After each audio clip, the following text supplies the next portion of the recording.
Moikka lastensuojeluasiakasvanhempi.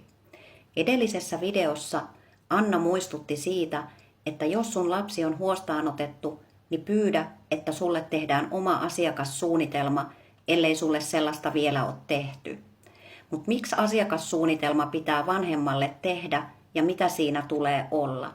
Niin se perustuu lastensuojelulakiin ja esimerkiksi THL sanoo sivuillaan näin.